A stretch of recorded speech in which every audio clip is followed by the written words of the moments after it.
सवाल नंबर 1 बड़ा शानदार है, चित्र वाला सवाल है।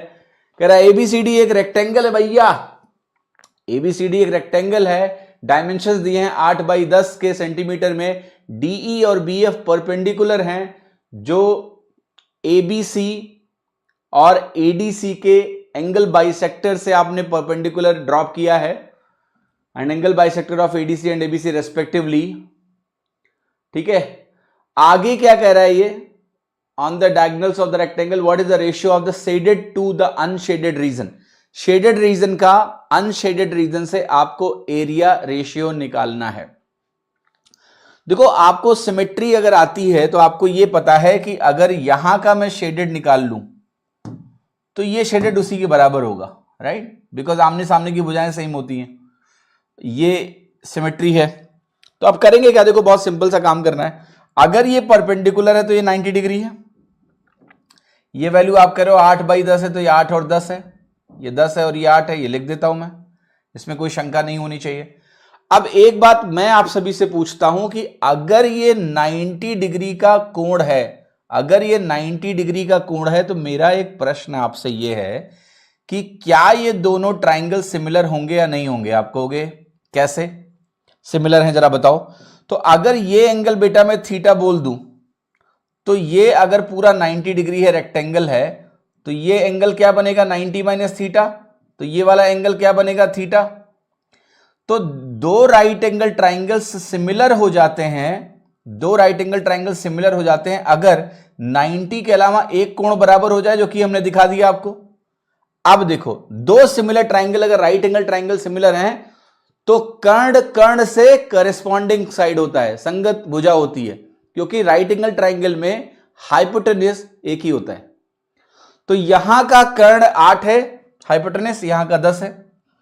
तो इसका सिंपल सा मतलब हुआ कि अगर मुझे इनका एरिया रेशियो लिखना हो, किसका, अगर मैं कहूं मुझे एरिया लिखना है डी ई ए का, किससे एरिया लिखना हो, डी ई ए का डी ई सी से एरिया लिखना हो, तो ये जो एरिया रेशियो आपका बनने वाला है बेटा, ये सिंपली कुछ नहीं है, आप 8/10 का होल स्क्वायर कर दो। क्योंकि अगर मैं एरिया रेशियो लिख रहा हूं तो एरिया रेशियो संगत भुजा यानी करेस्पॉन्डिंग साइड के रेशियो का स्क्वायर होता है, और दो राइट एंगल ट्राइंगल में कर्ण जो होता है, हाइपोटेन्यूज होता है, वो संगत भुजा होता है। तो यहां 8 है, वो वहां 10 है, ये उसका कर्ण है। तो रेशियो आपको मिल गया ना। यहां से सिंप्लीफाई करोगे अगर आप इस वैल्यू को, तो 2 से काटोगे, 2 चौके 8 आएगा, 2 पंचे 10 आएगा, 4 चौके 16, 16/25 आपकी वैल्यू हो गई।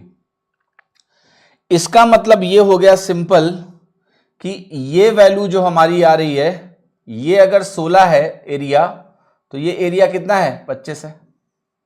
तो यहां पर ये 25 हो जाएगा और यहां पर ये 16 हो जाएगा। तो जो शेडेड रीजन का एरिया बनने वाला है, शेडेड रीजन और अनशेडेड रीजन का रेशियो मुझे निकालना है, तो आप कहोगे शेडेड रेशियो अनशेडेड अगर मुझे लिखना हो, तो शेडेड आपका हो जाएगा 25-25-50 रेशियो। ये बेटा यूनिट्स हैं, 16 यूनिट है तो ये 25 यूनिट है ना। ये मैं सोचना कि इसका रेक्टेंगल का पूरा एरिया तो 80 है, सही बात है। हमें रेशियो निकालने में इंटरेस्ट है, तो इसका इस्तेमाल करके हमने भुजाओं का अनुपात निकाला, उसका स्क्वायर किया, एरिया का रेशियो आ गया। तो ये 16 है तो ये 25 है, तो शेडेड रीजन बनेगा वो टोटल 50 होगा, और जो अनशेडेड रीजन बनेगा वो आप कहोगे टोटल क्या बनेगा 32 बनेगा। समझ में आया। तो आप कहोगे ये वैल्यू बनेगी 25/16 बनेगा।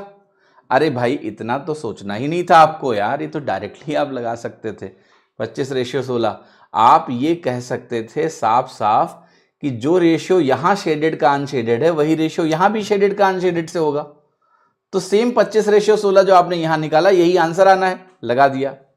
एक और तरीका है इस सवाल में, अगर आप विजुअलाइजेशन करो सीधे और देखो कि डायग्राम वाकई में स्केल्ड है, अगर ये वैल्यू 10 है तो ये लगभग 8 के आसपास तो तुम्हें लग ही रहा होगा।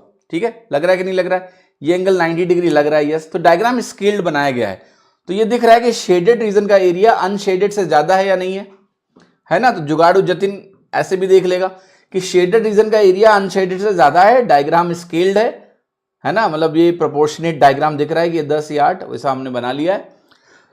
तो शेडेड अगर ज्यादा होगा अनशेडेड से, तो पहला वाला दूसरे से ज्यादा होना चाहिए। सारे गलत हो गए, सिर्फ डी सही होगा। ठीक है, तो आपको प्रॉपर मेथड भी आना चाहिए और साथ ही साथ ये स्मार्ट अप्रोच भी आनी चाहिए कि आप सीधा सवाल को देखें और उसका उत्तर लगा दें इस तरीके से विजुलाइज करके। लेकिन ये ध्यान रखना पड़ेगा कि डायग्राम प्रोपोर्शनेट बना हो, मतलब आपने एक को 10 बोला, एक को 8 बोला, तो प्रोपोर्शन के हिसाब से बोला, गलत शरत ना बोल देना। ठीक है, तो इस तरीके से भी इसका उत्तर देखा